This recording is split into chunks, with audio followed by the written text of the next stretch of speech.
Hallelujah. Tayo saglit na manalangin. Dakilang Diyos, aming Ama, sa iyong banal na pangalan, kami ay muling lumalapit. Ikaw po ang mangusap sa aming kalagitnaan. Ang mga salitang aking nabasa at pinag-aralan na ihanda sa tulong mo ay ikaw din po ang mag-inspire at magpaabot sa aking mga kapatid sa umagang ito. Bless your word, Lord. Bless our hearts. This is our prayer. Tinataas ay pong dakilang pangalan. In Jesus' name, Amen. Ating palakpakan ang ating Panginoon, mga kapatid. Tayo po ay malaya ng makakaupo. Pagpalain po kayo ng ating Panginoon. Brother Ochot, pabigay nito kay Sister Mary Ann. So magandang araw sa inyong lahat, mga kapatid. Salamat sa kabutihan at biyaya ng ating Panginoon na tayo ay nakakapagpatuloy. So masaya kami, masaya tayong lahat, nandito tayo. Kami na kagaya ng patotoo ni Brother Billy na nanggaling pa sa malayong lugar ng mga nakarang araw ay nakaabot, on time, pagamat totoong nakakapagod, kulang ng tulog, kahit doon sa lugar naming pinuntahan, pero mabuti ang Diyos, mga kapatid. So, salamat sa inyong mga panalangin. Kahit man ang ating mga kapatid, aftergay lang yung wala. Kailangan talaga magpahinga, no, Brother Gideon? So, isama natin sa panalangin ng ating kapatid. So, salamat na andito din ang ating kapatid, Brother Gideon.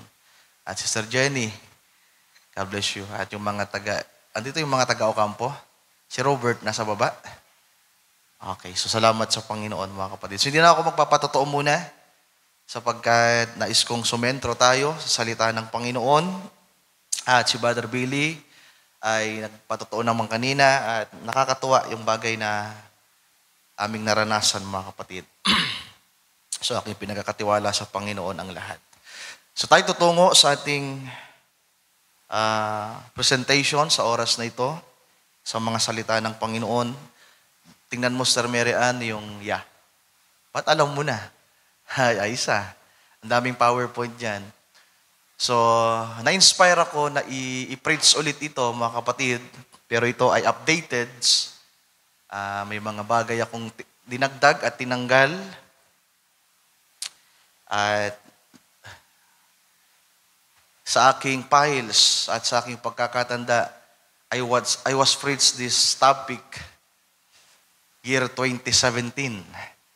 So, sino yung mga nandito nang ito ay aking i-preach? Itaas ang kamay, yung mga nandito. Okay, palitan ko yung tanong. Sino yung mga wala dito? Sino yung mga wala?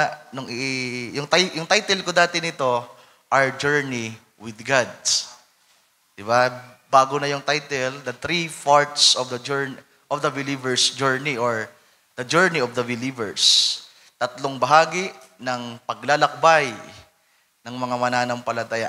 So, maraming wala ng 2017. At kahit nga nandito kayo, dahil halos 7 taon na ang nagdaan, limot na rin tayo.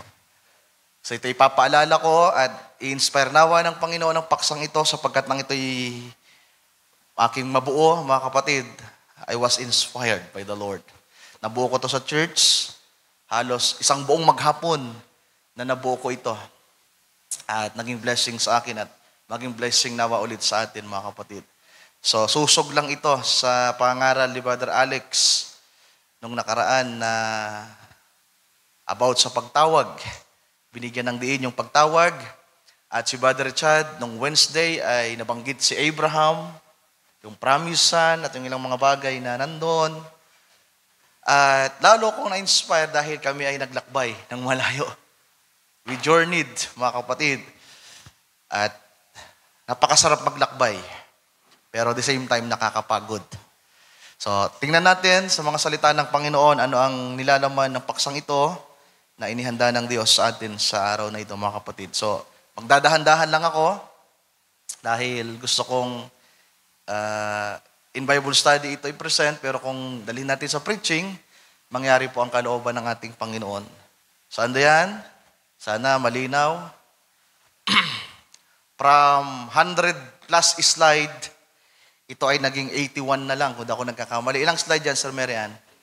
80. So nabawasan ng halos mahigit 20 slides. Pero may dadagdag ako mga quotes na hindi ko na isinama yan. Lord willing, ay basahin natin mamaya. So yan ang ating topic, mga kapatid. The 3 parts of the believer's journey, or ang 3 bahagi ng paglalakbay ng isang mananampalataya. So, meron tayong tinatawag na 3 steps of grace: justification, sanctification, and baptism of the Holy Ghost. Yung justification, unang bahagi, napakabilis. Kailangan mo lang manampalataya, nang tawagin ka ng Diyos, nang marinig mo ang kanyang salita. Kailangan mong pakinggan siya. Kinakailangan mo siyang sampalatayanan. Kailangan mong paniwalaan ang kanyang mga salita. Din ang pangalawang bahagi, ang sanctification, na napakahaba. At after naman yan ay another maikling panahon lang, which is the baptism of the Holy Ghost. Pero ito, ibang bagay ito. Pero pwede nating i-relate, pwede niyong ma-imagine yung 3 steps of grace sa bahaging ito.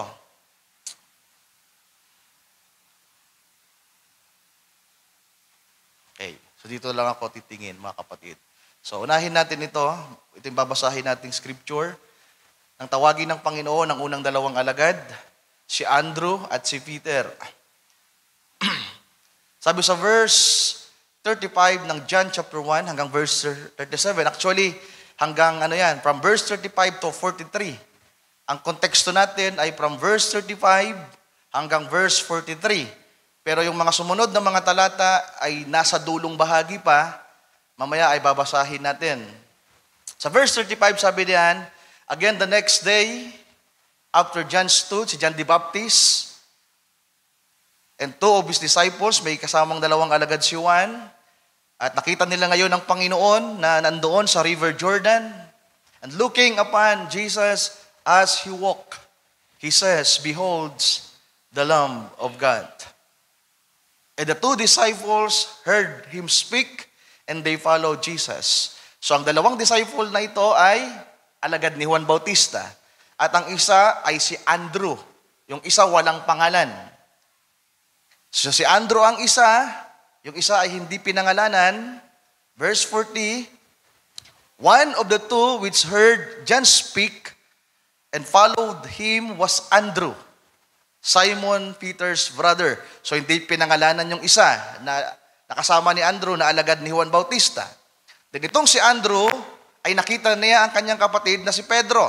Verse 41, he first findeth his own brother, Simon, and says unto him, "We have found the Messiah," which is being interpreted the Christ. So sino yung unang 2 disciples ng Panginoon? Andrew and Simon Peter, mga kapatid. Then ang sumunod ay si Felipe at si Nathanael. So tinawag naman ng Panginoon si Felipe at si Nathanael. Sa verse 43, the day following, so meron tayong nilaktawan. Diba? Kung mapapansin nyo, nilaktawan natin yung 39, 40, 41. Mamaya yan sa dulo. 42. Then dito sa verse 43, the day following, Jesus would go forth into Galilee and findeth Philip and says unto him, "Follow me." Verse 47, Jesus saw Nathanael coming to him and says of him, "Behold, an Israelite indeed, in whom is no guile." Nathanael says unto him, "Whence knowest thou me?"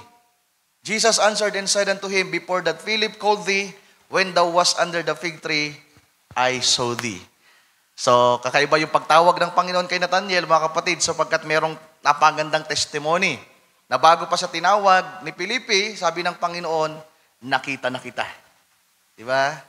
Kaya tayo bilang mga anak ng Diyos, mga pinili, hinirang, bago pa niya tayo tinawag, bago pa tayo napunta sa kanyang harapan, nakita na niya tayo dati pa. Before the beginning. At yun ay saan? Sa kanyang kaisipan. Sa kanyang foreknowledge. So walang aksidente sa Panginoon, mga kapatid. Sa pagtawag ng Diyos, hindi siya nagugulat. Di ba? Ang nagugulat ay tayo. Pag tinawag tayo ng Panginoon, parang si Nathanael, paano mo ako nakilala? Paano mo nalaman na andun ako? Paano mo nalaman yung mga ginagawa ko? Di ba? Nagugulat tayo, pero ang Diyos, ang ating Panginoon ay hindi nagugulat. So, din natin isasama yung iba pang mga alagad kung paano tinawag. Ito yung conclusion na lang sa lahat ng alagad. Sa Matthew 16:24, para na sa 12 disciples, sabi niya, then said Jesus unto his disciples, the 12 disciples, if any man will come after me, let him deny himself and take up his cross and follow me. Familiar na sa atin to. Kaya ang part 1, walk with God. Lumakad na kasama ang Diyos. At yun yung pinag-aralan natin sa topic ni Brother Chad, mga kapatid. Si Brother Alex, tinawag tayo ng Diyos. Pag tinawag ka ng Diyos, ibig sabihin, sasama ka sa Kanya. Lalakad kang kasama niya, mga mahal kong kapatid, kung paanong si Enoch ay lumakad na kasama ng Diyos, si Noah, si Abraham at ang marami pang iba. So ang unang bahagi ay lumakad na kasama ang Diyos. At ang pinaka-keyword natin ay yung follow me. Nasaan ka? Nasa likod.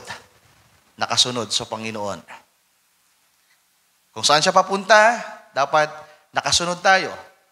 Diretso lang, wag liliko sa kanan, wag liliko sa kaliwa. Kung lumiko ang Panginoon sa kanan, likunin tayo sa kanan. Ang mahalaga, susundan natin ang Panginoon sapagkat siya yung direksyon. Amen. Hallelujah. Then, tingnan natin kung paano lumakad si Abraham, mga kapatid, sapagkat dito natin ilalarawan yung ating paglalakbay. So, itong si Abraham ay naglakbay from the land of Babylon sa lugar ng Ur, sa Chaldea. Tinawag siya ng Diyos. Sa Genesis, hindi natin babasahin to save time. Sa Hebrews na lang tayo. Verse 8 to 9 ng chapter 11, sabi diyan, by faith, siguro na inilista ko dyan yung Genesis, titingnan natin mamaya. By faith, Abraham, when he was called to go out into a place which he should after receive for an inheritance of age, and he went out not knowing whither he went.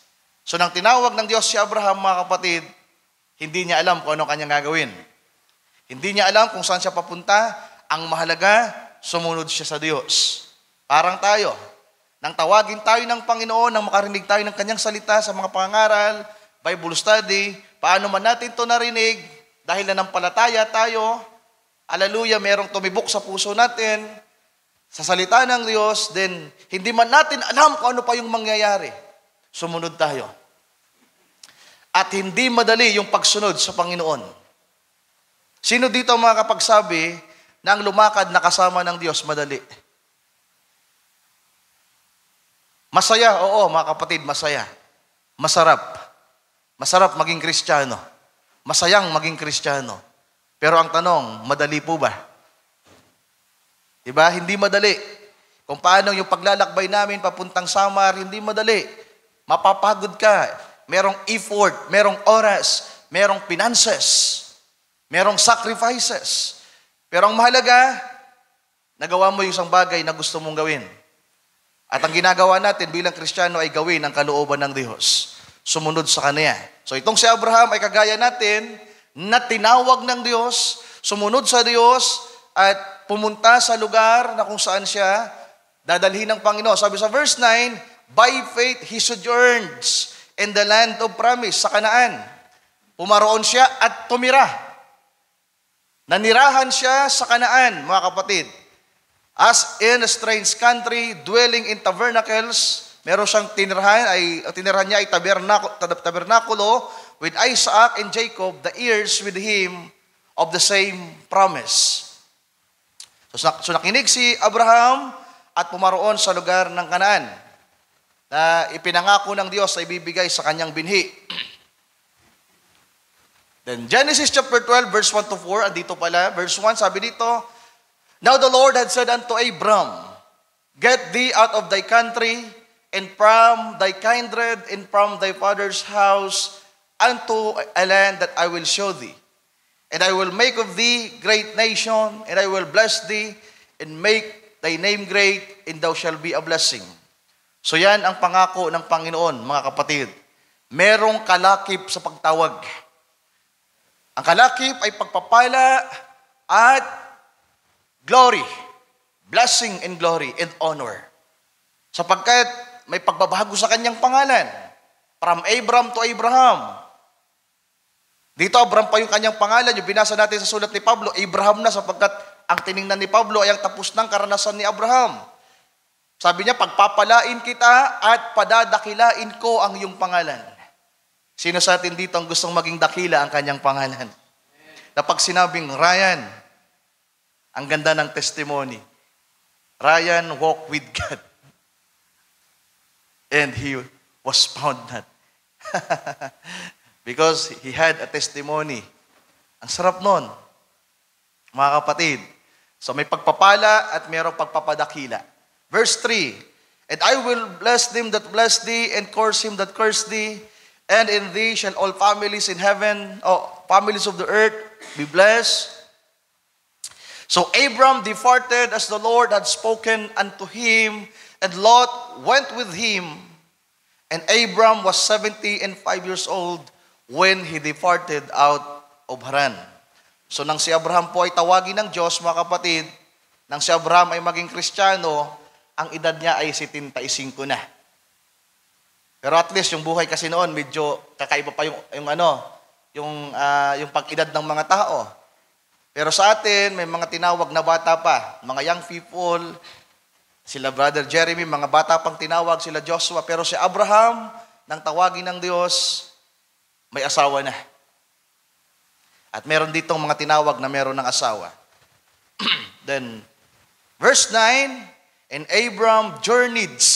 So, andyan yung keyword natin. Si Abraham ay naglakbay papuntang south na sinusunod yung sinabi ng Diyos. Okay. So, Abram and Sarai in Egypt. Sumunod, si Abraham, mga kapatid, then merong isa pang pangyayari. Ito yung binabanggit ni Brother Alex na nagmamadali na siya. sabi niya, alam naman natin. So ngayon, i-detalye natin ng konti. So ano nangyari dito? What they did in Egypt, anong ginawa ni Abraham at ni Sarai sa lugar ng Ehipto? After natawagin siya ng Diyos, sabi sa verse 10, and there was a famine in the land, and Abram went down into Egypt to sojourn there. For the famine was grievous in the land. Ito yung nakakalungkot. Sapagkat, kagaya na sinabi ni Pai Intoy, merong me and I and my. Gusto ko. Nung una, nakinig si Abraham sa gusto ng Diyos. Nakarating siya sa Kanaan. Pero, nang subukin siya ng Diyos sa lugar ng Kanaan, nagkaroon ng matinding kagutuman. Take note for that.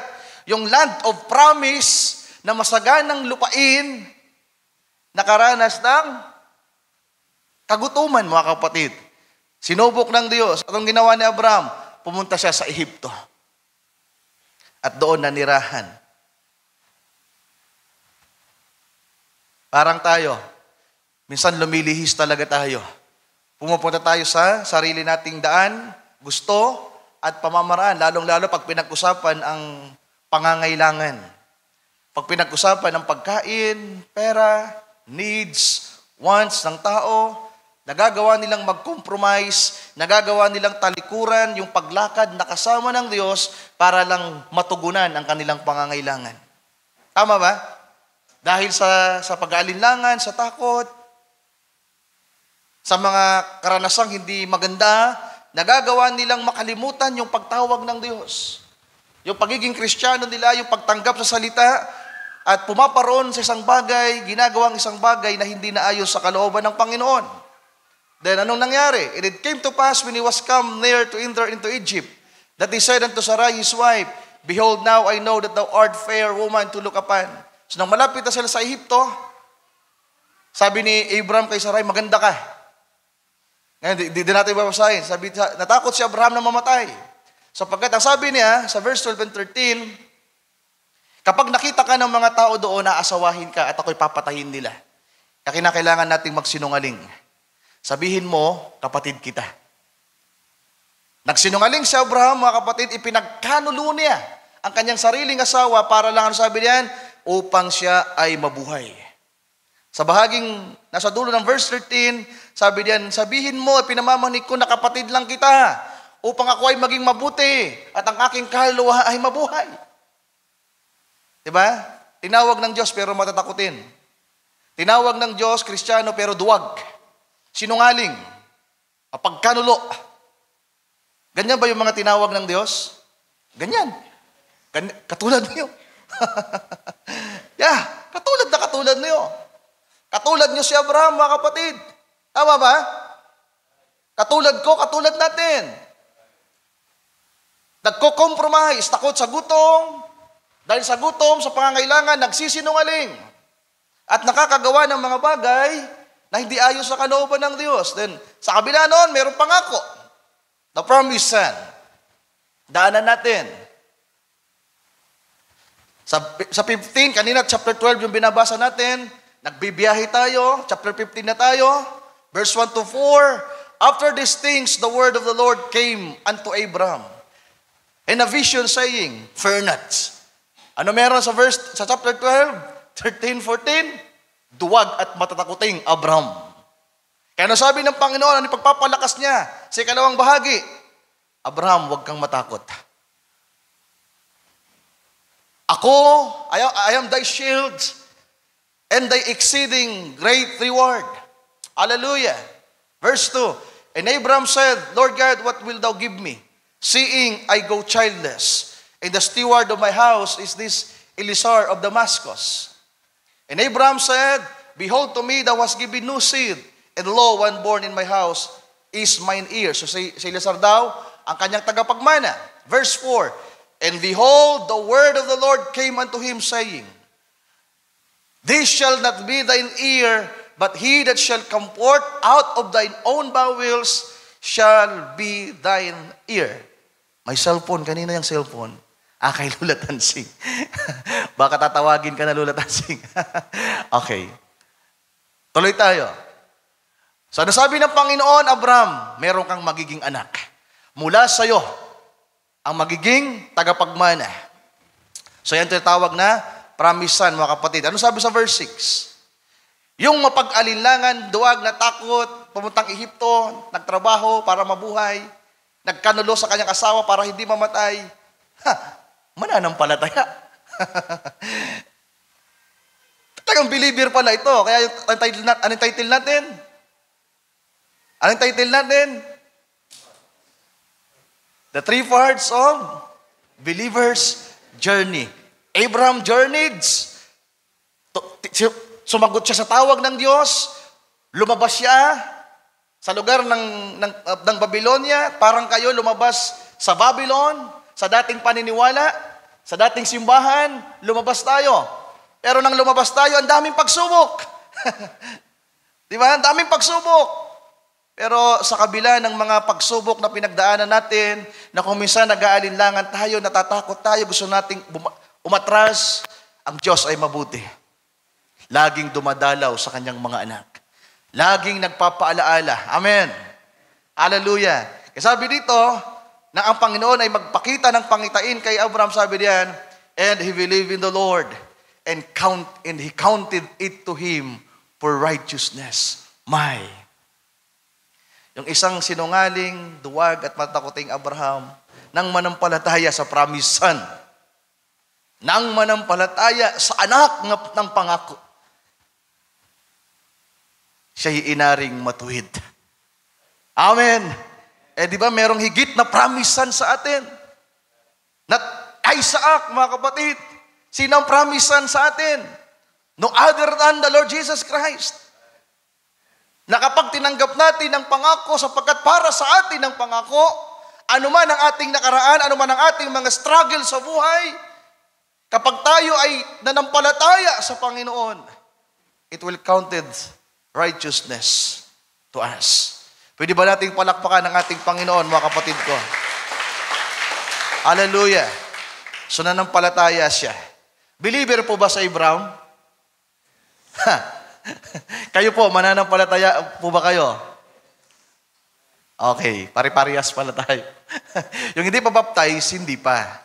Sino dito ang hindi pa baptize? May mga hindi pa baptize? Ano kaya tawag sa inyo? Gusto niyong sumakay sa sakayan namin? Sabi ni Pai Intoy, dapat yung sakayan natin, sigurado tayo sa direksyon na pupuntahan natin. Sa palagay mo, Brother Justin, kung pupunta tayo sa langit, makakarating ka kaya ng nandun ka sa labas? Hindi, di ba? Kinakailangan mong sumakay. Sinang sasakyan natin? Ang salita ng Panginoon. Di ba? Kinakailangan nating sumama sa Kanya. Para kung saan siya pupunta, doon din tayo. Kasi sabi ng Panginoon, kung saan ako naroon, kung saan ako pupunta, doon din naman kayo pupunta. Pero kinakailangan sigurado tayong kasama natin ang Panginoon sa paglalakbay na ito. Amen. So ano nangyari diyan? Sumampalataya si Abraham, mga kapatid. Next. After niyang sumampalataya, ano nangyari naman dito? Abraham hearkened to the voice of Sarai, not the voice of God. Pagkatapos siyang makinig sa salita ng Diyos, makalipas lang ang ilang sandali. Ilang panahon, yung pananampalataya niya, napalitan ulit ng pag-aalinlangan. Sa 16, kanina chapter 15 tayo, tuloy tayo sa journey natin, chapter 16. And Sarai said unto Abraham, Abram, behold, now the Lord has restrained me from bearing. Sa panganganak, I pray thee, go in unto my maids. It may be that I may obtain children by here. And Abram hearkened to the voice of Sarai. Sabi sa verse 6 kanina ng chapter 15, Abram believed in the Lord and counted righteousness for him. 15:6, makalipas lang ang ilang verse, sa 16:2, Abram hearkened to the voice of Sarai. Pananampalataya ang nasa taas, pag-aalinlangan at takot ang nasa baba. Naka-apekto po ba ito sa pagtawag ng Diyos sa kanya? May epekto, mga kapatid. Di ba? May mga consequences. Dahil sa pakikinig niya sa kanyang asawa, isinilang ang mga kaaway ng mga Hudyo. Sino si Ismael na anak ni Hagar? Ang pinagmulan ng mga Islam countries. Merong tinik na lumitaw. Hindi mababago ang pagtawag ng Diyos sa atin, pero lalong hihirap. Every time na sumusuway tayo sa Diyos, mahirap talaga, mga kapatid. Pero hindi mababago ang pagtawag ng Diyos. Pero may pagbabago sa mga karanasan. So hindi natin papalawakin yan. Giging mahaba yung oras natin. Walk before me and be thou perfect. Chapter 15, nanampalataya si Abraham. Chapter 16, nakalinlangan siya. Then sa chapter 17, ito ang sabi naman ng Panginoon, nagpakita siya ulit. Pero ang edad niya, ni Abraham, 90 years old na.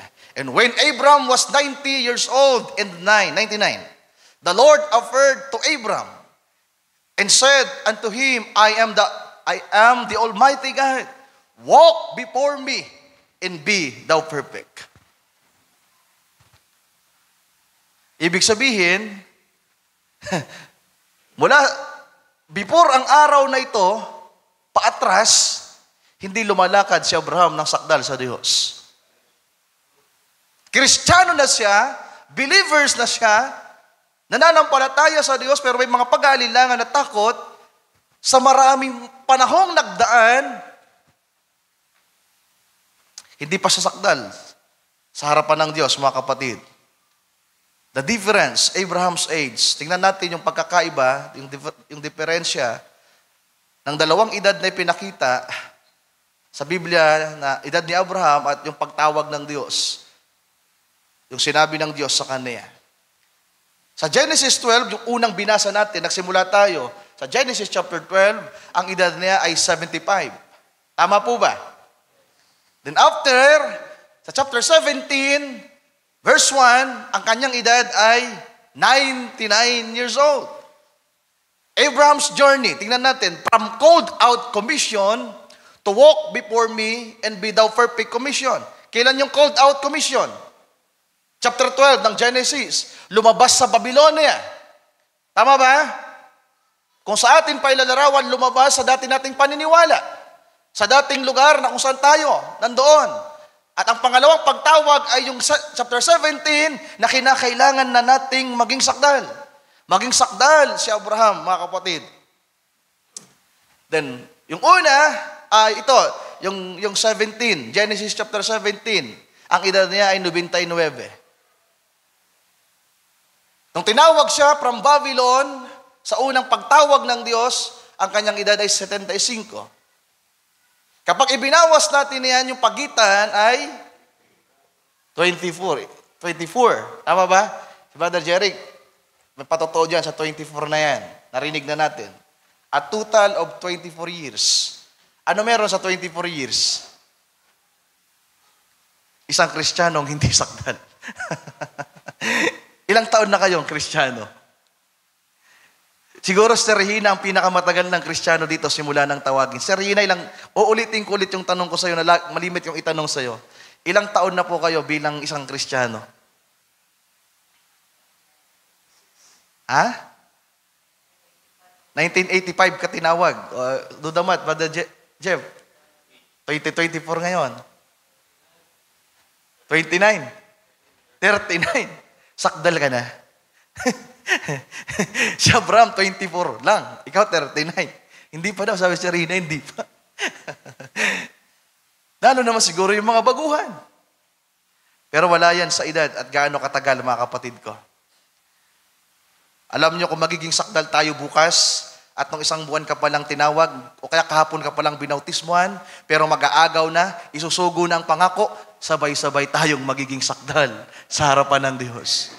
40 years ka mang tinawag, 35, 21, 20, pababa ng pababa, mayroong babautismuhan pa lang ngayon. Sana nga may magpabautismo ngayon. Para kung bukas, ang Panginoon ay dadalaw na at ibibigay na ang pangako. Kasama ka sa ariing sakdal. Amen. Hallelujah. So 24 years na Kristiyanong mapag-alinlangan, ang daming struggle. Ang tagal. Ako ilang taon pa lang, mga kapatid. Sister Regina, 39, my goodness. Ang tagal na. So walk with God. Ano meron sa paglakad sa unang bahagi? Habang lumalakad tayo kasama ang Diyos, na-expose ang mga kahinaan ni Abraham. Abraham still committed sin. Kaya huwag tayong ma-pressure, mga kapatid. Minsan, pressure natin yung sarili natin. Maraming nadi-discourage na maging Kristiyano at magpatuloy dahil nakikita nila yung kanilang kahinaan. Nanlulumo, nalulumbay, nanlalamig. Well, hindi natin ginajustify na mahina tayo. Tinatanggap lang natin ang katotohanan na mahina tayo. Pero nais ng Diyos na maging malakas tayo, mga kapatid. Kung tinawag ka ng Diyos, hindi ka mananatiling nasa unang bahagi lang ng pagtawag. Magpapatuloy tayo. At ang Diyos ang tutulong sa atin. So parang tayo si Abraham, mga kapatid, sa mga Kristiyano, to walk with God, sa panahon natin, ang ating Panginoong Jesucristo, ang kahayagan ng Diyos, sa Kanya tayo sumusunod. We follow the Lord Jesus. Kagaya ng pagtawag niya kay Simon, kay Andrew, kay Philip, kay Nathaniel, and to the rest of the disciples, tayo rin naman. Na-expose ang kahinaan ng mga alagad, na-expose din ang ating mga kahinaan. Ang maging Kristiyano tayo, we still committed sin. Sino dito ang hindi na nagkakasala? Taas ang kamay. Lahat pa tayo. Lahat pa tayo may pagkukulang. Ano nababasa niyo? Nakakapagod. Brother Edison, nakakapagod bang mag-journey? Di ba ang sarap mapakinggan? Brad, sama ka. Tara. Yes! Ay, teka lang, wala akong budget. Ako nang bahala. Mas maganda yun. Kasi Brother Joshua, pumaroon sa Samar ng kahit piso, wala yung ambag. Masarap yun. Tama ba?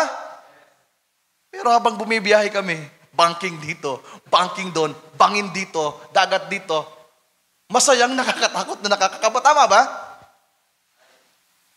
At nakakapagod. Nakakapagod lalo kung ang pagtatravel natin, paglalakad lang. Sa panahon nila Abraham, paglalakad talaga.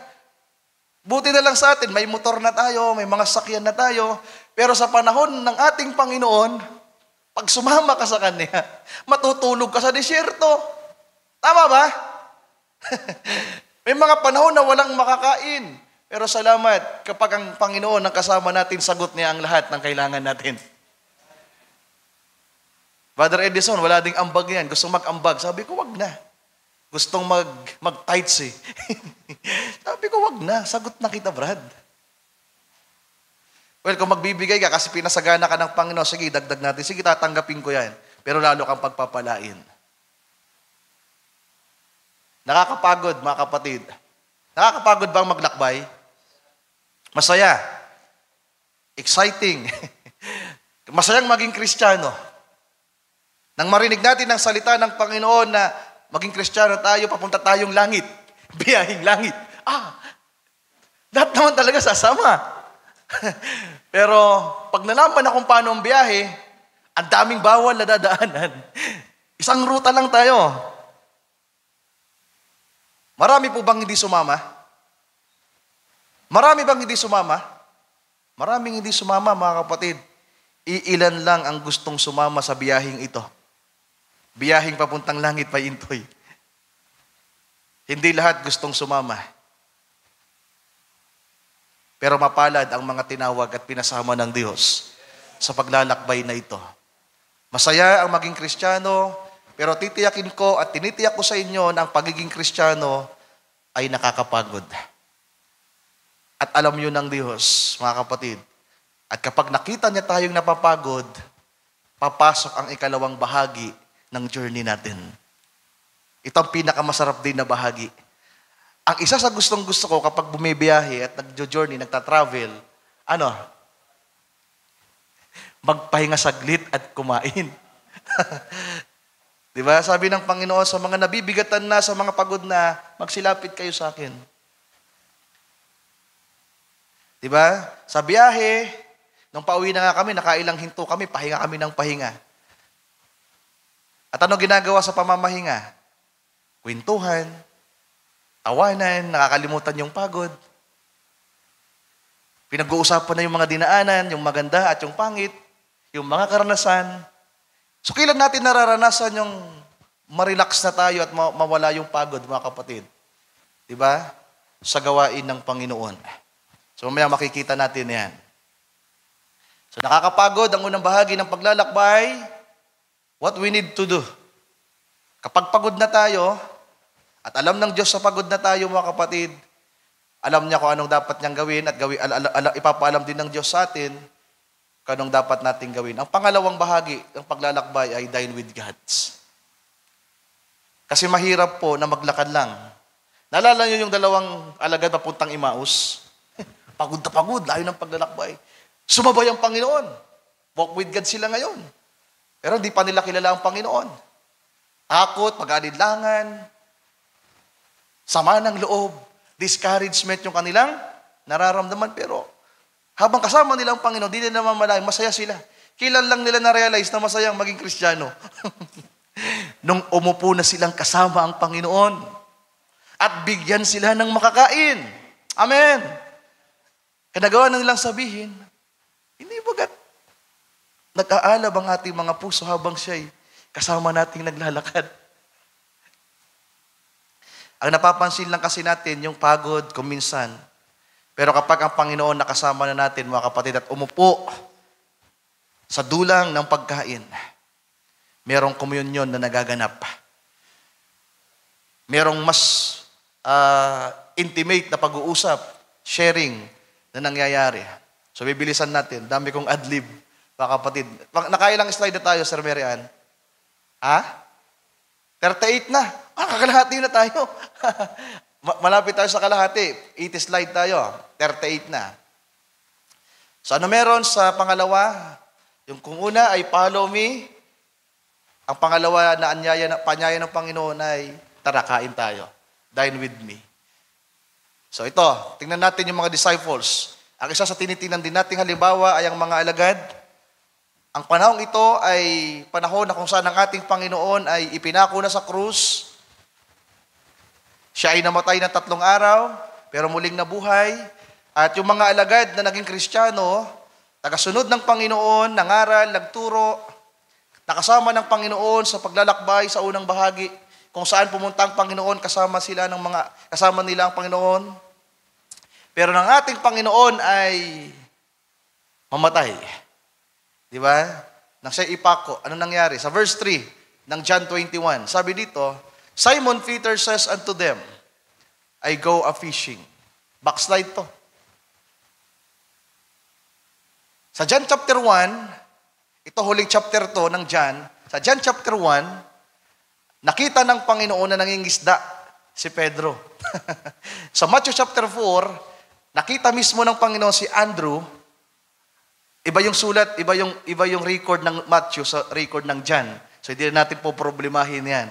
Basta nakita ng Panginoon na ang dalawang ito ay abala sa kanilang lambat. Dahil sila yung mga mangingisda. At nang tawagin sila ng Panginoon, sabi ng Panginoon sa Matthew chapter 4, Come follow me. I will make you fishers of men. Anong ginawa ng mga alagad? Iniwanan ang kanilang lambat.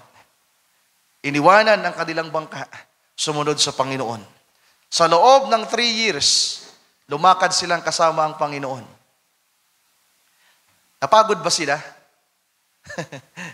Napagod sila, mga mahal kong kapatid. Sa sobrang pagod nila, nag-backslide sila. Binalikan ni Pedro yung kanyang bangka.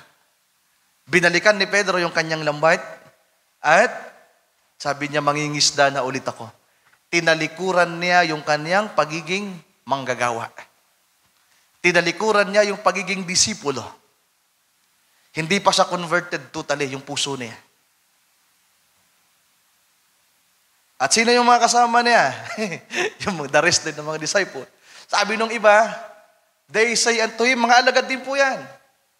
Kasi parang si Pedro yung pinuno nila, leader na apostol. Nang si Pedro mag-backslide, backslide din yung mga kasama niya. Sabi nung iba, mangingisda na rin kami, sasama kami sa iyo. Anong plano nila? Maghanap buhay na ulit. Mahalaga na ulit sa kanila yung pamilya nila, yung mga anak. Pero anong ginawa nila ng una habang lumalakad na kasama ang Panginoon sa sobrang saya? Iniwan lahat. Pero dumating ang araw nang mapagod sila, gusto na nilang balikan yung dati nilang pinagmulan. Next, sa verse 4, But when the morning was now come, Jesus stood on the shore. Tingnan natin. Natapos ba natin basa? Hindi pa. They say unto him, We also go with thee. Nangisda sila, they went forth, and entered into a ship immediately. And that night, they caught nothing. Magdamag silang ng isda. Ganon kahirap sa isang Kristiyano kapag tumalikod na sa Panginoon.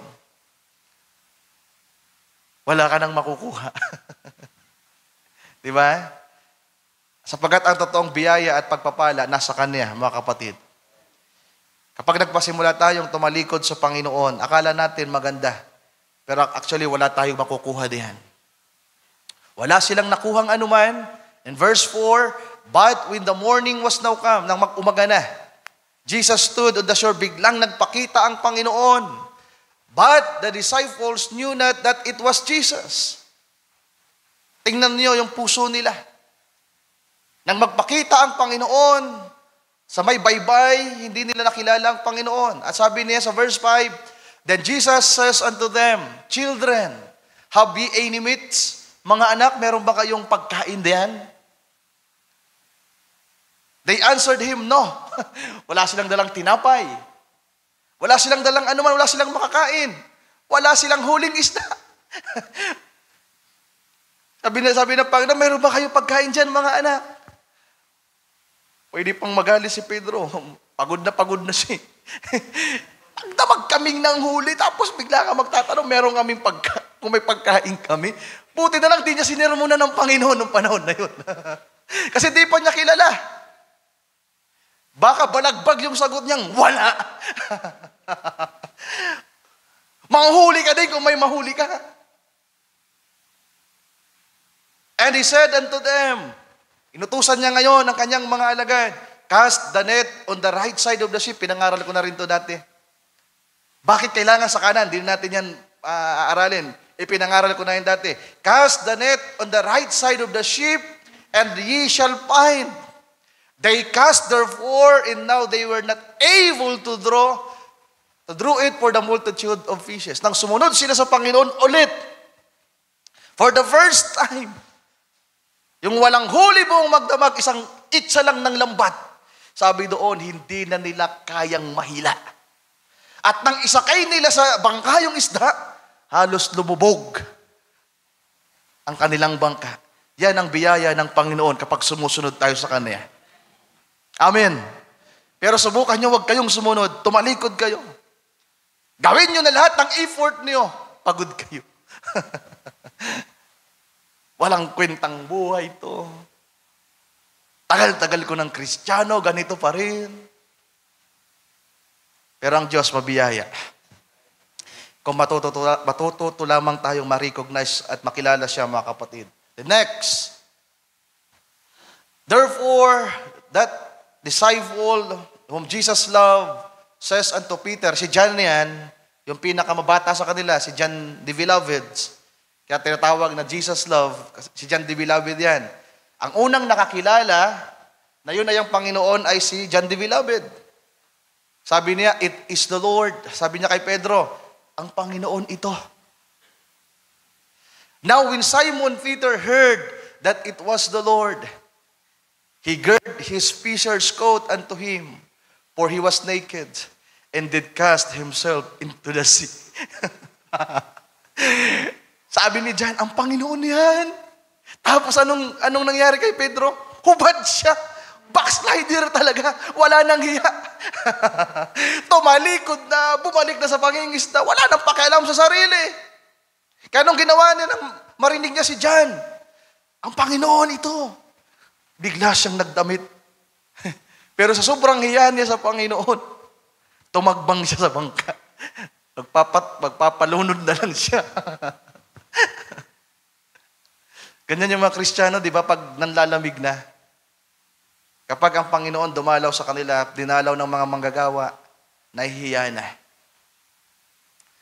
Pero ang Diyos mabuti. Amen. Hallelujah. Di ko alam kung nakaka-relate kayo kay Pedro. Yung mga pagod na dyan, ngayon gusto lang matulog. Paintoy. Sigaw si Paintoy kanina sa mga tulog, nakapunta sa ibang lugar. Naibaba sa Baguio, papuntang Bicol. Gising! Ang sarap ng biyahe, pero habang tumatagal, gusto mo na lang matulog. Sa sobrang tulog mo, wala kang naintindihan. Sayang lang yung pagpunta nyo dito sa malabar ko nating simbahan. Sabi ng mga tao dyan, dati kapag tinitingnan ko yung simbahan natin, parang barko. Naaalis na. Yung first floor natin, di ba, parang barko yung... Huwag kayo matulog. Naintindihan ko kayong pagod kayo. So, anong ginawa ni Pedro? Tumalon, mga kapatid. In verse 9, as soon as they were come to land, nang sila'y nandun na sa lupa, habang papalapit sila, meron silang nakitang nagsisiga. Nagsindi ng apoy. Hallelujah, may nagsindi ng apoy. May nagpaliyab ng apoy. At meron ng isdang naroon. At merong tinapay. Kanino galing yon? Sabi ng mga alagad doon sa dagat, wala. Bagamat may huli sila, di pa nila madala. Pero nang papalapit na sila, tandun na sila sa lupa, meron nang nag-iihaw. Meron ng isda at meron ng tinapay. Ginawa na niya to dati. Di ba? Yung first miracle ng yung isang miracle ng ating Panginoon na yung 2 tinapay, tama ba? 2 isda at 5 tinapay, pinarami ng ating Panginoon. So meron silang nakitang nagluluto, mga kapatid. Then verse 10, Jesus says unto them, bring of the fish which ye have now caught. So yung niluluto ng Panginoon, yun doon, kunti lang. Kung saan manggaling yun, siya ang nag-provide noon. Ngayon sabi ng Panginoon, tingnan niyo, sa verse 9, meron silang nakitang siga, meron ng isdang nakalagay, at merong tinapay. Hindi yan galing sa alagad. Sa Panginoon yan. Pero sabi ng Panginoon sa mga alagad, dalhin niyo yung mga huli niyo, idadagdag niya. Then verse 11, Simon Peter went up. Galing sa dagat, tumaas na si Pedro, and draw the net to land full of great fishes, 153 binilang, 153 yung isdang nahuli nila, and for all there were so many, yet was not the net broken. Sa sobrang dami, hindi daw po nasira yung net. And verse 12, Jesus says unto them, come and dine. Amen. Sabi ng Panginoon, come and dine. And none of the disciples durst ask him, who art thou, knowing that it was the Lord. Ito ang maganda, mga kapatid. Kapag naranasan natin ang ikalawang bahagi ng paglalakbay, higit natin siyang makikilala. Doon natin siya nakakausap. Doon natin siya naririnig. At kailan nga ito nangyayari, mga kapatid? Sa gawain. From Monday to Saturday, nakakapagod ang biyahe ng buhay. Trabaho dito, di ba? Pag-aaral dito. Pero salamat sapagkat mayroong araw ng pamamahinga. Saglit na pamamahinga at pagkain sa mga bagay na inihanda ng Panginoon sa atin.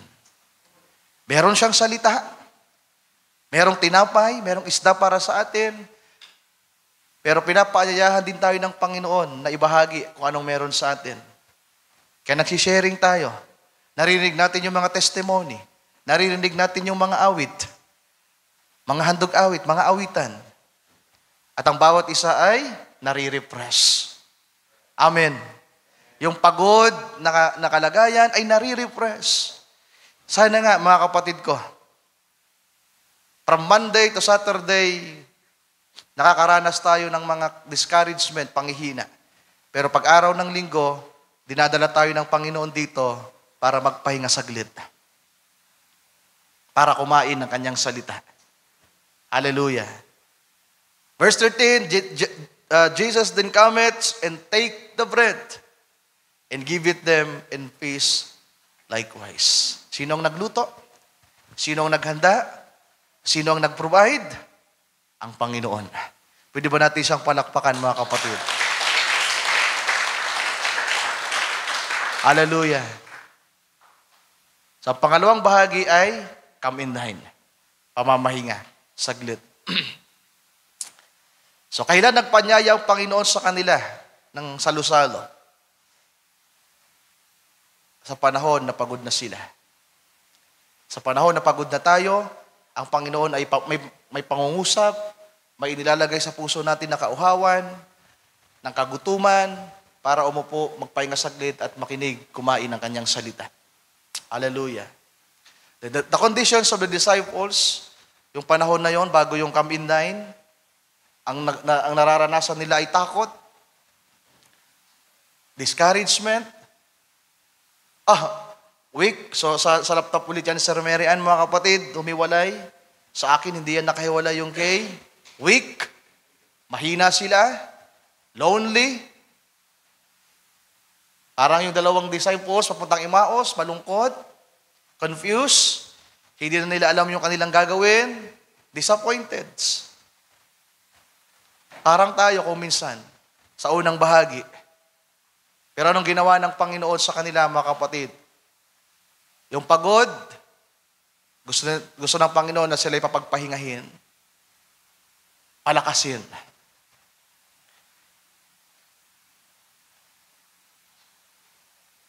I-comfort, i-refresh, at i-restore. Amen. Kaya nang magpakita ulit ang Panginoon sa kanila, ito yung ginawa niya. Yung mga alagad na pagod, na nanghihina, nakaranas ng discouragement, ng disappointment, na ang Panginoon ay muling magpakita sa kanila, pinalakas sila. At yan din po yung nararanasan natin, mga kapatid. Di ba? Every time na napapagod tayo, nanghihina, nag-aalinlangan, natatakot, ang Panginoon ay nangungusap sa atin. Narinig natin ang kanyang salita at ipinapanumbalik niya sa ating puso ang kalakasan, ang kasiyahan, ang kagalakan sa paglalakbay na ito. Bagamat totoo nakakapagod ang maging Kristiyano, ilang mga taon ang paglalakbay na halos iginugol na natin. Hindi pa tayo nakakarating sa destination natin. Hindi pa tayo nakakarating kung saan tayo dadalhin ng Panginoon. Pero sa kabila ng pagod, tagal ng panahon, ang Panginoon ay lagi nandyan na hindi tayo pinababayaan. Pwede ba natin siyang palakpakan, mga mahal kong kapatid? So tayo magpapatuloy. The importance of thine. May 4 akong nilista dito. Oras, bagamat doon sa una, meron din. Kaya lang, iba yung bagay na meron sa pangalawang bahagi sapagkat nakaupo kayo. Ano meron dyan? Pag-uusap. Pakikinig sa isa't isa. Parang kami, nang bumiyahe kami, kayo na bumibiyahe. Kapag nagpapahinga, anong ginagawa natin? Nagsisharing. Di ba? Pinag-uusapan natin yung mga naranasan natin. Merong mas magandang panahon. Pangalawa, merong pag-uusap na nangyayari. Then ang pangatlo, pamamahinga. At ang pang-apat ay kabusugan. So sana nabubusog tayo sa gawain ng Panginoon, mga kapatid. Amen. Sana sa pamagitan ng kanyang mga salita, hindi lang tayo nagpapahinga ng ating mga kaluluwa, binubusog pa ng kanyang salita. Amen. Dahil kung hindi natin mararanasan yung kabusugan sa pagdalo natin sa gawain,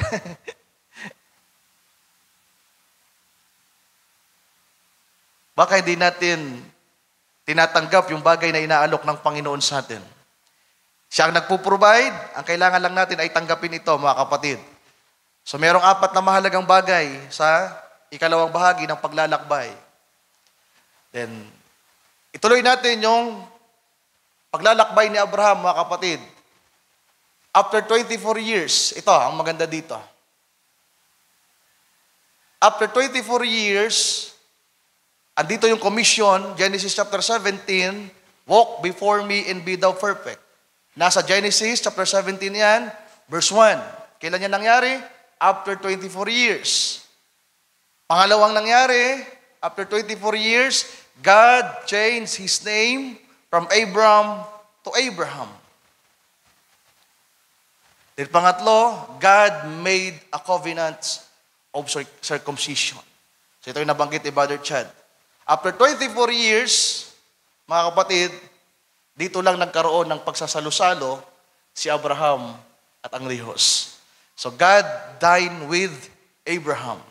Sa Genesis 18, kanina tapos tayo sa 17, Genesis 17, then pagdating sa chapter 18, sa pagpapatuloy ng journey ni Abraham, sabi dito, and the Lord offered unto him in the plains of Mamre, and he sat in the 10th door in the heat of the day. Nakita ni Abraham ang Panginoon sapagkat siya'y nagpakita. Then sa verse 8, surkatan natin, and he took butter and milk in the cup which he had dressed, and set it before them, and he stood by them under the tree, and they did eat. So after 24 years, ipinaranas ng Panginoon kay Abraham, mga mahal kong kapatid, na makipagsalo.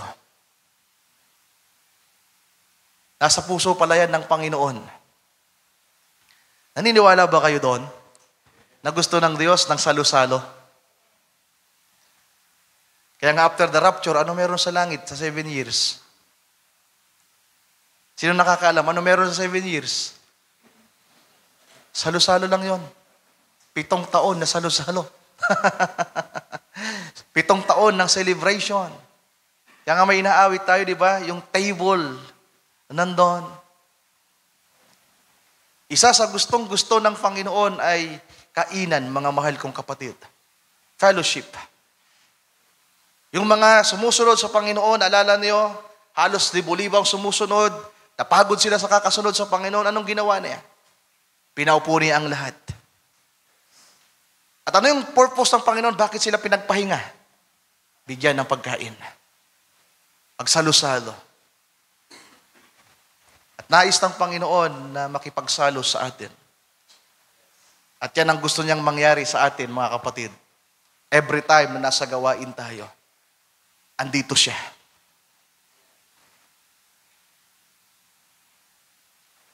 Nais kong sabihin sa inyo na sa bawat pagtitipon natin, ang Panginoon ay kasama natin. At ibinibigay niya ang kanyang salita, pagkain ng ating mga kaluluwa para pagsaluhan natin. Hallelujah. So, anong nangyari? After 24 years, dito lang naranasan ni Abraham na kumain na kasama ang Panginoong Diyos. Ano pa ang meron, mga kapatid? After 24 years, yung pangakong anak na nandoon sa chapter 15, pinagtibay ng Diyos. Sapagkat anong nangyari? After 24 years, ang pangako ay dumating.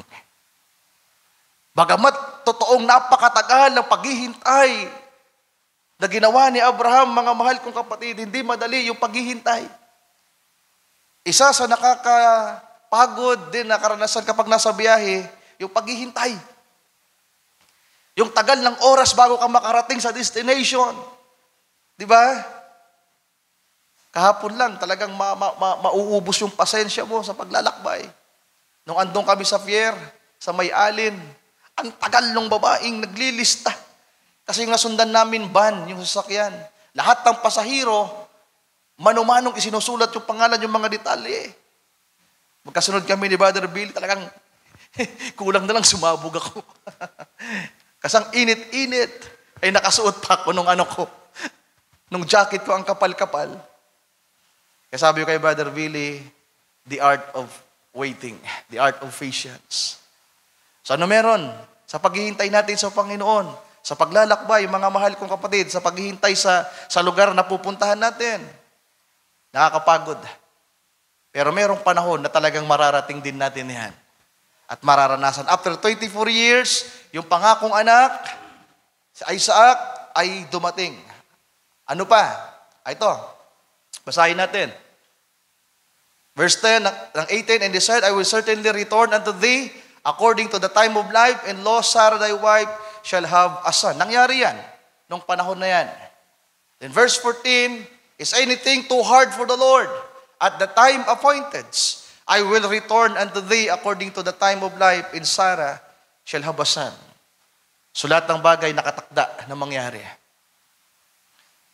Maghintay lang tayo, mga kapatid. Ang paghihintay natin, meron din tong hangganan. Yung mga bagay na nais ng Panginoon ay mararanasan din natin. Ano pa? After 24 years, God revealed His secrets to Abraham. Not to Abram, but to Abraham. Kaya minsan, ang dami pang magulo sa atin. Hindi malinaw sa atin ang mga bagay-bagay. Pero mayroong isang panahon na itinakda ang Diyos na i-reveal din niya ang lahat sa atin. Alam nyo ngayon, mga kapatid, ito nakakalungkot, isa sa binubulay-bulay ko. Bakit kami pumunta ng Samar? Sapagkat halos taon na nasa puso ko na madalaw ko ang aking tiyuhin. Na gusto ko siyang masyaran ng Word of God. Yung kabutihan niya na ginawa sa amin nung bata pa kami, gusto kong suklian, hindi ng material na bagay. Kung meron man akong isang panalangin at desire at longing sa Panginoon, na halos hindi ko na mabilang ang mga taon ng paghihintay, masyaran siya ng Word of God. At isa sa malungkot na binubulay ko, tayo na mga anak ng Diyos, wala tayong puso na ganon.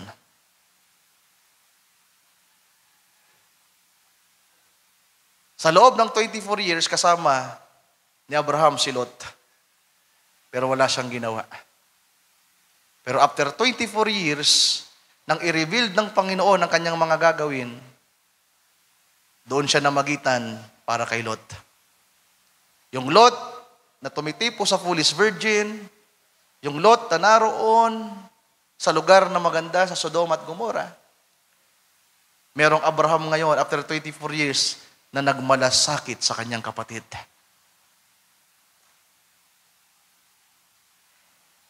Merong Abraham na nagmalasakit para iligtas ang kanyang mga kapatid. Pero tayo, ngayon mga kapatid ko, napakahirap naman kasing mag-share sa kapatiran, mga ka-fellowship natin na ibang doktrina, napakahirap mag-share kahit sa mga mahal natin sa buhay kapag tayo mismo hindi malinaw sa atin kung ano yung ginagawa natin. At kung marami pang mga bagay na katanungan sa atin. Matagal na tayo sa gawain, pero wala tayong magawa para sa mga mahal natin sa buhay. Pero sana dumating ang araw na kapag totally na-reveal sa atin ang kalooban ng Diyos, magawa nating abutin ang mga taong nangangailangan. Di ba? Naalala ko si Rica ng bautismuhan.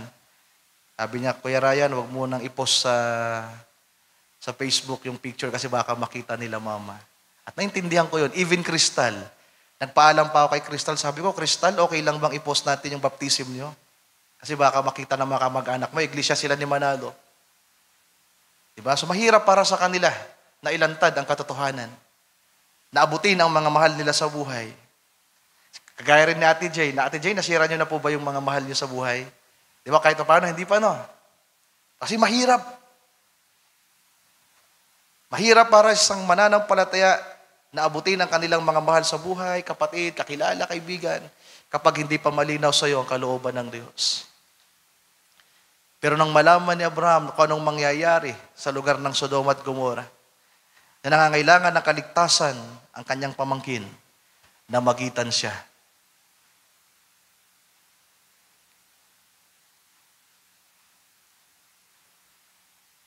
Mabuti ang Diyos, mga kapatid.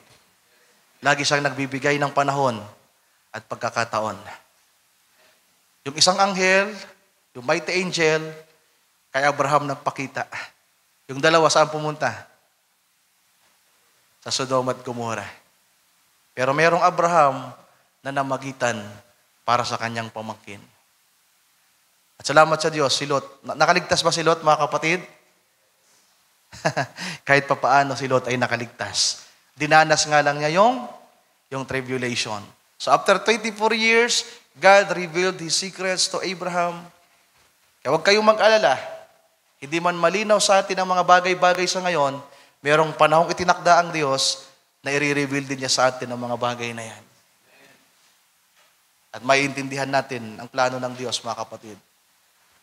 18:17, andyan yan, yung record. And the Lord said, shall I hide from Abraham the thing which I do? Sabi ng Panginoon, itatago ko ba kay Abraham ang mga bagay na aking gagawin? Sabi doon, hindi itinago ng Diyos. Sapagkat kinilala ng Diyos si Abraham bilang kanyang kaibigan. At ibinahagi ng Panginoon ang mga bagay na kanyang gagawin. Pangatlo tayo, part 3. Abode with God.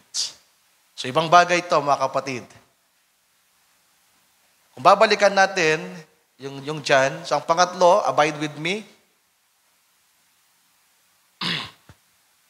Pagsama sa Diyos, at hindi lang ito kasama sa paglalakbay, na kung ilang mga oras at panahon, taon ang paglalakbay, kundi kung saan siya naroon, ay pipiliin mo na doon ka na lang din manirahan sa Kanya.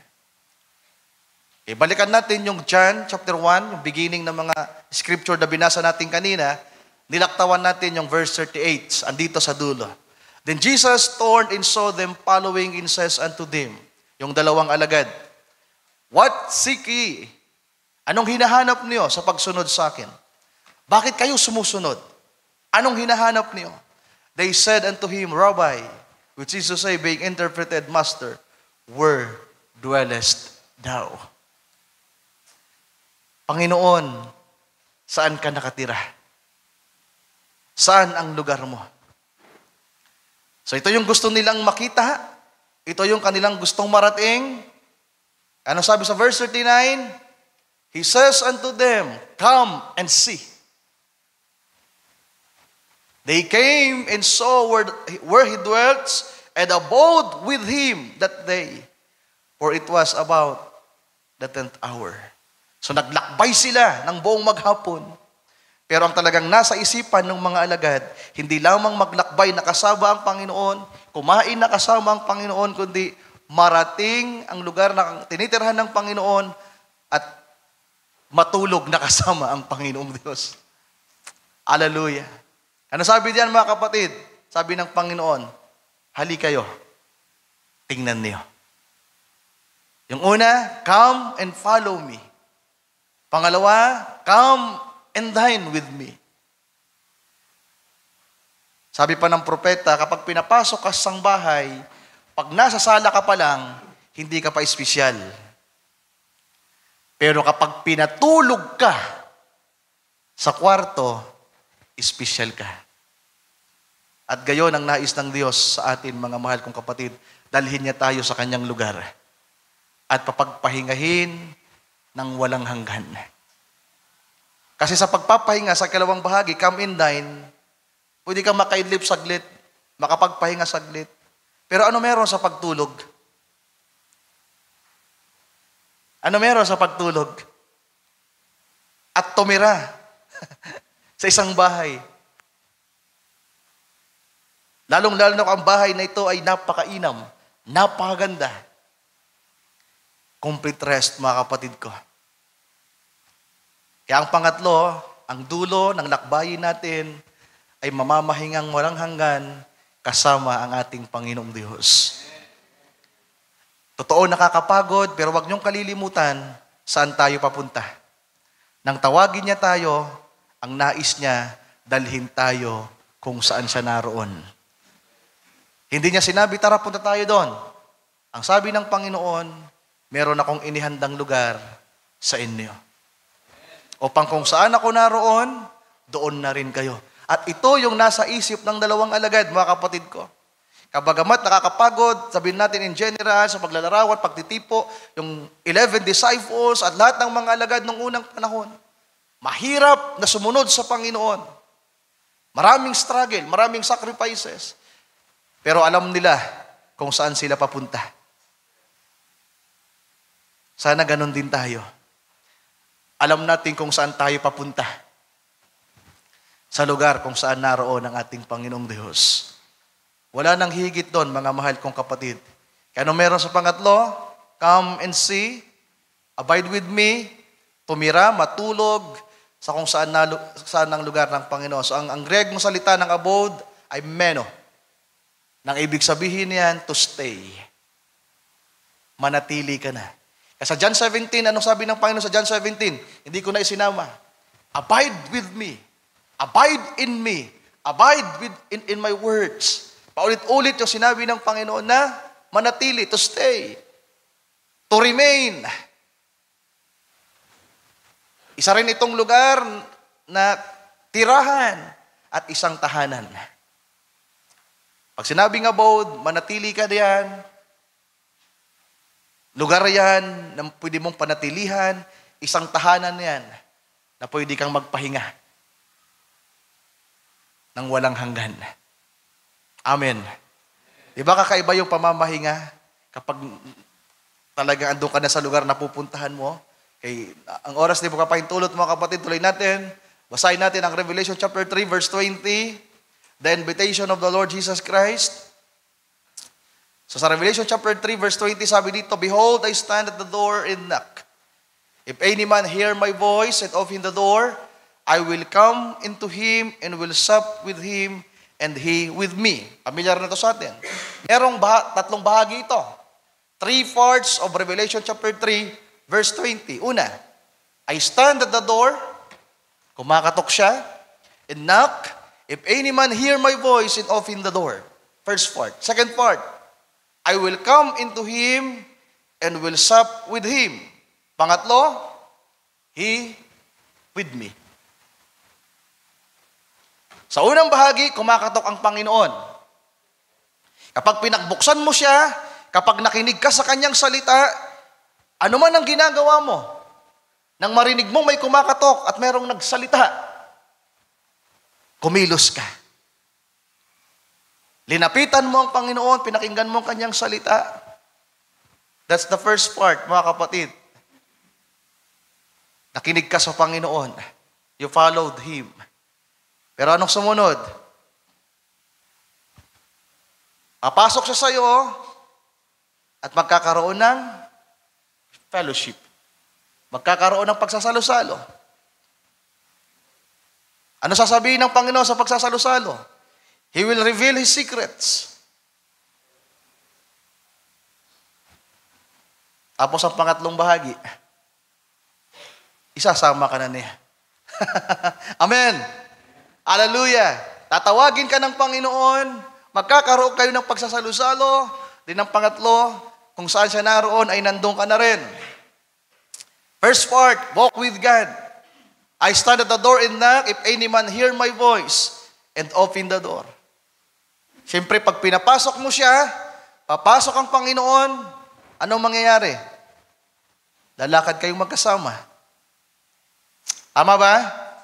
Pagkatapos, uupo, parang dalawang alagad na puntang imaos, kakain. Ano ibig sabihin ng sap? Mga kapatid, sa Gregong salita, yan ay defeneo, nang ibig sabihin, unang salitang makikita niyo, todahin. Kakain, magsasalo, magkakaroon ng intimate relationship sa pagsasalo-salo, ang Panginoon, kasama mo na yan, He will reveal His secret, magkakaroon ng maraming pag-uusap, kunting pamamahinga. Pero ang pangatlo, third, fourth, abode with God, He with me. Ito yung sinasabi ko nung nakaraang mga pangangaral ko din, mga mahal kong kapatid. Ang Panginoon, pag tinanggap natin, pinanyayahan natin siya sa buhay natin, makakasama natin siya. Ang kanyang luklukan ay ang langit, maluwalhati, marangal, marilag, pero bumaba siya para samahan tayo. Bumaba siya para panyayahan tayo. Bumaba siya para tawagin tayo. Paglakbay, nakasama niya. Tinawag niya tayo, hallelujah, para makasama niya, mga mahal kong kapatid. At ang Panginoon, laging naghahanda ng salusalo. Pero hindi mananatiling ikaw lang yung tumanggap sa Kanya. Sapagkat ang ikatlong bahagi, isasama ka niya. Amen. Sabi ng propeta, maraming nagpanyaya sa Panginoon. Pero ang tanong, ang Panginoon ba may panyaya sa kanila?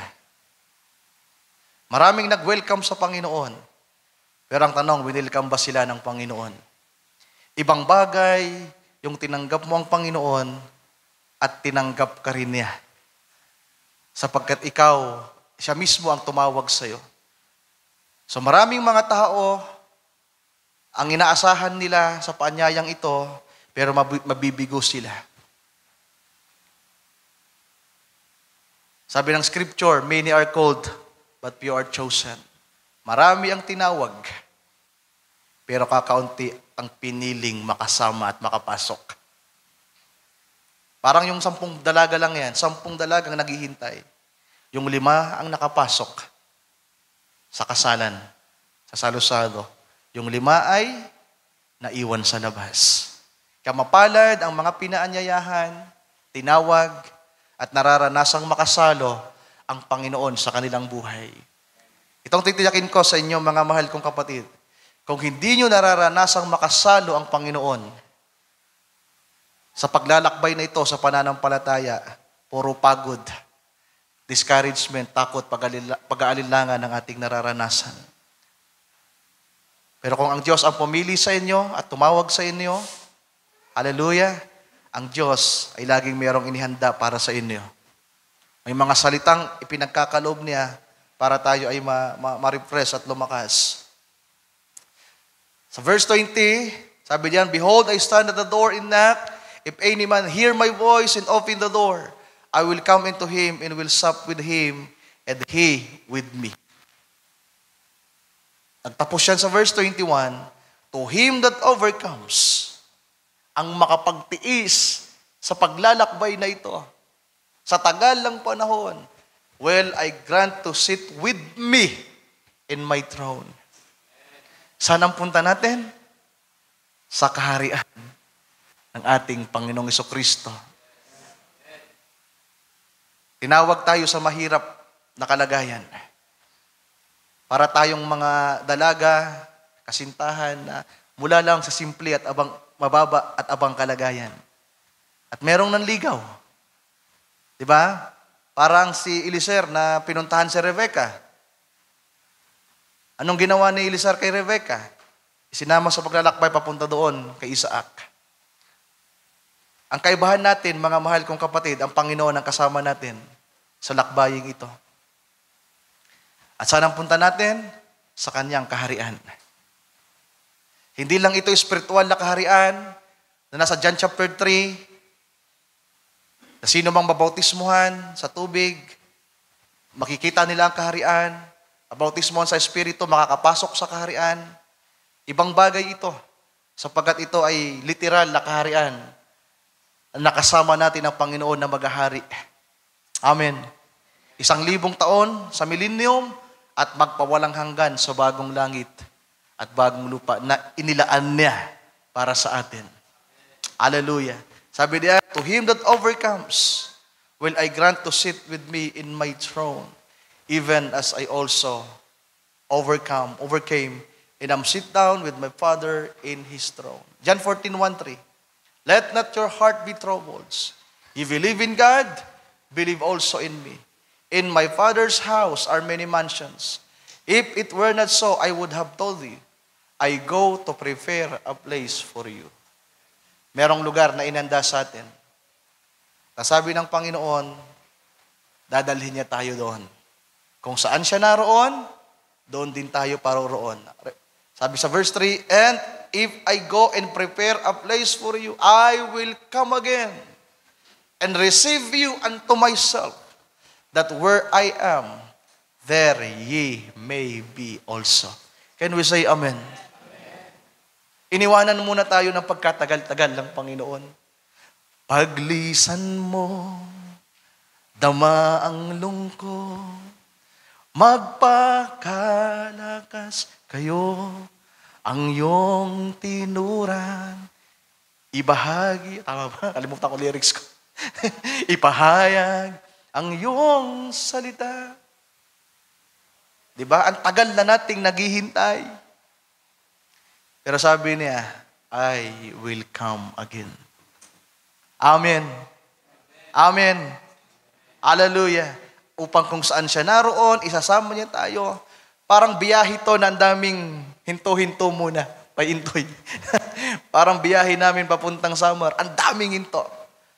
Kailangan mo munang magpahinga, then pipill up ka, sasakay ka ng barko, ang dami. Kung wala ngang motor, mas marami kasi magbabangka pa. Naranasan namin yung transpo doon mismo, yung way of communication doon, way of transportation doon. Kasi nung mamamasyal na kami, at dinala ko yung tiyuhin ko sa lugar ng Calbayog City, halos mga 2 oras. Sabi ko, di naman kami kasya sa motor. Sabi ko, gawin natin yung kinasanayan dito, paano yung transpo. Sumakay kami sa habal-habal. Nakapikit ako. Alam niyo bakit nakapikit ako? My goodness, ang bibilis magpatakbo sa mga bangin. Motor na merong atip. Imagine niyo yung motor na merong atip. Tapos yung mga motor Rossi, bumubulusok kami, biyahing, bangin. Sabi nung pamangkin sabi nung yung ataman, inalagaan ni Teo. Talagang, ano sabi ba rin ni Son? Punong-puno yung habal-habal. Walang pakundangan, bumiyahe. At pagkatapos ng habal-habal, bangka. Sasakay kami sa bangka. Pagkatapos ng bangka, sasakyan ka guys sa Thailand. Alam mo yung tricycle na pang Thailand? 1 oras, mangangalay ka. Pero ang mahalaga, alam mo kung saan ka papunta. At ano yung purpose ko? Mapasaya ko yung tiyuhin ko. Kumain kami, magkwentuhan, at dalhin siya sa lugar na gusto kong pagdalhan sa kanyang bumawi. Naging masaya kami. Pero after namin kumain, yung tiyo ko, pagod na. Uwi na tayo. Di ba? Uwi na tayo. Pagod na, sabi, nahihilo na ako. So ganun sa ikalawang bahagi, nakakapagod, pero may pagpapahinga, pagod ulit. Pero kapag nakauwi ka na ulit sa bahay ka po papunta, parang kami, umuwi na kami ng bahay, gusto na naming matulog at magpahinga.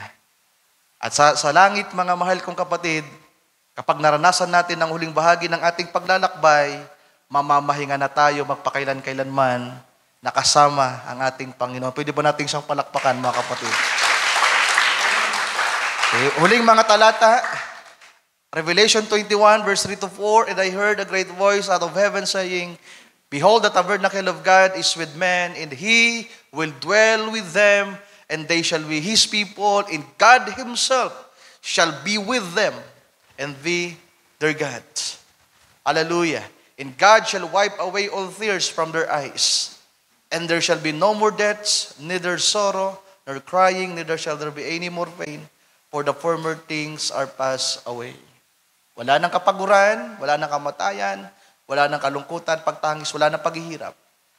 Abode with God, katlong bahagi is to rest with God forever. Hindi lang ito yung kakain kapag linggo, trabaho ulit, pahinga, trabaho ulit. Kapag naranasan natin to, sabi sa Hebrews 4:9, merong natitirang isang kapahingahan na inihanda ang Diyos sa kanyang mga pinili. Na ang pamamahingang ito, sabi ni Pablo sa pagpapatuloy, pamamahinga sa lahat ng gawa. Ang kapahingahang ito ay wala ng kapaguran. Amen. Hallelujah. At papunta tayo dyan sa kapahingahang yan, mga kapatid.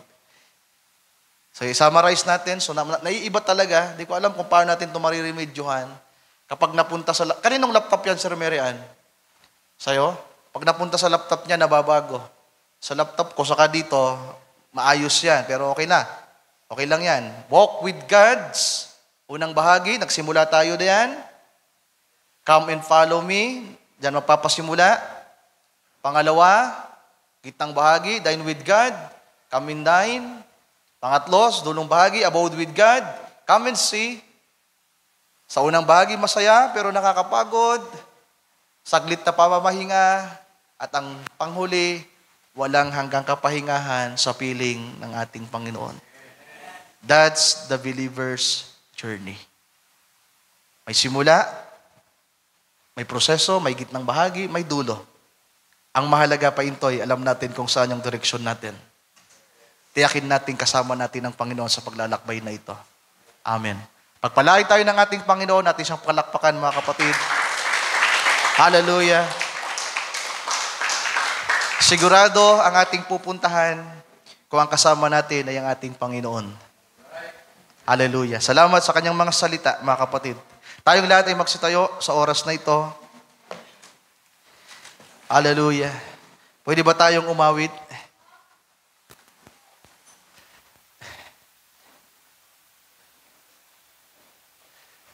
Awitin natin, Sister Chiche, yung panatag. Marami tayong hirap na pagdadaanan, pagsubok. Pero sana, kagaya ng sinabi ng Panginoon sa John chapter 14, "Let not your heart be troubled." Huwag magulumihanan ng inyong puso. Be calm, mapanatag kayo. Paano tayo magiging panatag? Believe in Him. Manampalataya sa Kanya, panghawakan ng Kanyang mga salita, mga mahal kong kapatid. Hallelujah. Awitin natin, Sister Meran, lyrics, panatag. Marami tayong pagsubok na pagdadaanan sa biyaheng ito, sa journey ito, parang gaya ng patotoo ni Brother Billy. Papunta pa lang kami, wala namang masyadong aberyang nangyari, pero talagang may mga mararanasang hindi mainam, pero ang pag-iingat ng Diyos ay nandiyan, mga kapatid. Hallelujah. Samahan niyo ako sa pag-awit. After yan ay mananalangin tayo.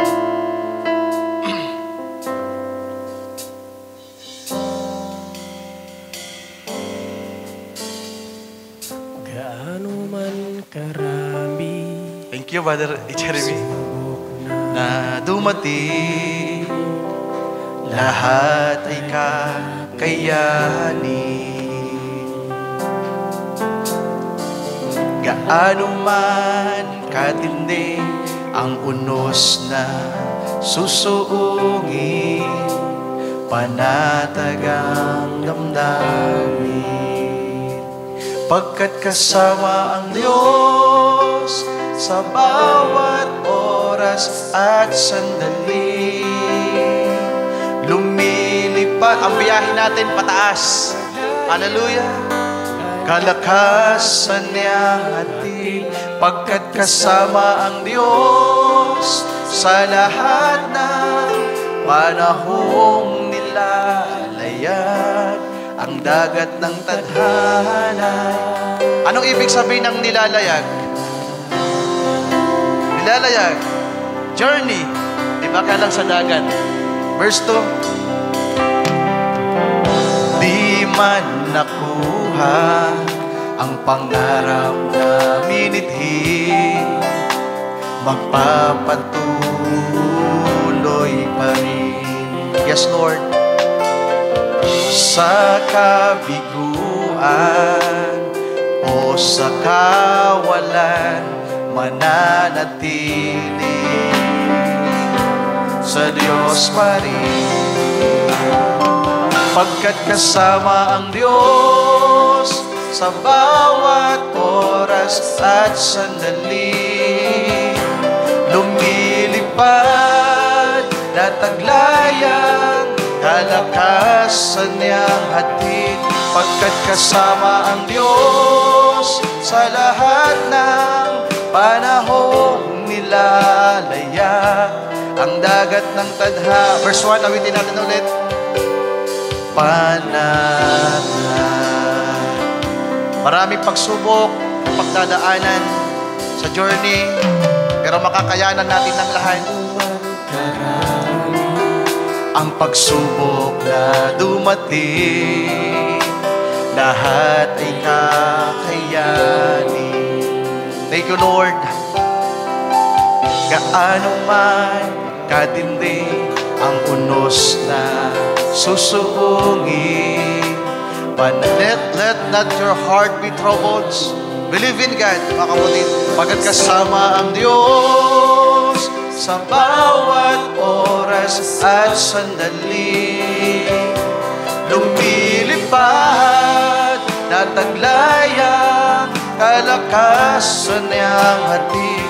Pagkat kasama ang Diyos sa lahat ng panahong nilalayag ang dagat ng tadhanay. Pagkat kasama ang Diyos sa bawat oras at sandaling, lumilipad na taglayang kalakasan niyang hatid. Pagkat kasama ang Diyos sa lahat ng panahong nilalayag ang dagat ng tadhanay. Panatag, panatag, panatag. Can we say amen, mga kapatid? Anong English ng panatag? Brother Edison, nung bumibiyay ba tayo, panatag ka? Hindi madali. Pero pag alam mo kung sino kasama mo at naniniwala ka sa Kanya, ano man ang pagdaanan ninyo, may bagyo man yan, may bangin man, anumang mga pagsubok anan yan, mananatili kang kalmado. Bakit? Alam mo, may kasama ka na may kakayahan na gawin ng lahat at pagtagumpay ng lahat. Tayo manalangin, mga kapatid. Ating pasalamatan ng Panginoon sa Kanyang mga salita. It is an encouragement for us. Sa ang mensaheng ito ay encouragement. Pagpatuloy tayo, ano man ang ating pinagdaraanan, ano man ang ating mga nararanasan sa mga panahong ito. Hallelujah. Let us pray. Aming dakilang Diyos, salamat muli sa araw na ito sa mga salitang aming nabasa at pinag-aralan. Ipinaalala mo sa amin, Panginoon, sa araw na ito na totoong mayroong kang pagtawag. At ang pagtawag na ito ay mayroong layunin, O Diyos. At ang isa sa pinakalayunin mo ay makasama kami. Nais mo kaming dalhin kung saan ka naroon. At tunay, Lord, marami kaming pinagdaraanan. Kung sa aming paningin lamang, sa aming mata bilang tao, maraming mga discouragement, hirap, pagod. na pwede naming pagdaanan at makita. Pero salamat, Panginoong Diyos, sapagkat ikaw din po ang laging tumutulong sa amin, nagpapalakas sa amin, at nagpapanauli, hallelujah, ng pananampalataya, pagtitiwala sa iyo. Kung nasumpungan mo man kami, Panginoon, sa mga panghihina, mga pag-aalinlangan, takot, confusion, kung meron mang ang ilan ay tila ba nahihirapang sumunod sa iyo, sumama sa lakbaying ito bilang Kristiyano, manatili sa paglalakbay na ito, sa journey na ito, kung meron mang mga tila ba hindi na nila kaya, Panginoong Diyos, naway napakinggan nila ang iyong tinig muli sa umagang ito, sa araw na ito. Panginoon, nagawa ko pong aking maliit na bahagi. And I pray, Lord, speak to them. Paanyayahan mo sila sa isang pamamahinga, sa isang pagsasalusalo, to have fellowship with you, Lord. Na bagamat totoo, ito yung fellowship namin. Pero merong isang fellowship na hindi nakikita, na ang nagsasalita ay ikaw. Na ikaw mismo, O Lord, ang nangungusap sa kaibuturan ng kanilang mga puso at kaluluwa. Kung nabigo ko man sila, kung nabigo man ako, Panginoon, alam kong sa iyo ay walang pagkabigo. Sa iyo kami patuloy na umaasa at nagtitiwala. Kagaya nila, napapagod din po ako. Pare-parehas po kami ng nararanasan na kung wala ka, Panginoong Diyos, hindi kami magkakaroon ulit ng kalakasan. Kahit nawa, Lord, mapakinggan ka namin at napakinggan ka namin sa araw na ito. Salamat po sa mga salita mo naming napakinggan. Salamat sa gawaing ito. Salamat sa isa na naman pong pamamahinga sa aming mga kaluluwa na yung iginawad sa amin. Salamat sa yung inihandang pagkain sa amin, Panginoong Diyos, na aming pinagsaluhan. Salamat sa kalakasan muli na yung ipinagkaloob sa amin. Sa iyo namin ipinagkakatiwala ang lahat. At ang lakbaying ito na patuloy naming dinadaanan, nalalapit kami sa destination namin ng inihanda, Panginoong Diyos. Excited kami, masaya kami, Panginoon.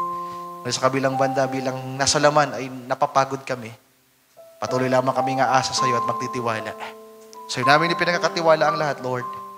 Aming dalangin ito, aming samo, at ibinabalik sa iyo ang aming mataas na pasalamat at papuri sa iyo pong dakila at banal na pangalan. It's only in the mighty name of you, our Lord and Savior, Jesus Christ. Amen.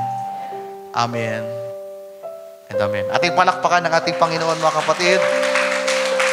God bless you. Sino ang gustong sumama sa biyahe? Brother Justin, sama ka na. Si Brother Ferdinand, kasama na ba ito sa biyahe? Sa journey? Brother Ferdinand, enjoy natin yung journey natin bilang Kristiyano. Ang pangalan ng pinsan mo, Brother Billy? Kuya Inting, sama na. Baka maiwan ka. Si Nanay Betty, kailangan niyo po ng ticket ngayon. Sabi ni Brother Intoy, paano tayo makakatiket? Maniwala sa Diyos. Maniwala kay Kristo. Magpabautismo sa kanyang pangalan. Yun po yung ticket natin. Brother Justin, yun ang ticket. Kapag wala kayong ticket, di kayo papapasukin doon. At sa mga nasa biyahe na, nakakapagod, ang linggo-linggong pumunta dito, pero magpatuloy tayo. Nakakapagod ang araw-araw na pakikipagbaka, pakikipagsapalaran sa buhay na ito bilang tao. Pero huwag kayong mag-alala, mga kapatid. Kasama natin ang ating Panginoon. Siyang tumawag sa atin. Sabi pa ng Hebrews chapter 12, verse 2, He is the author and finisher of our faiths. Dadalhin niya tayo kung saan niya ibig. Amen. Ating palakpakan minsan pang ating Panginoon. Hallelujah.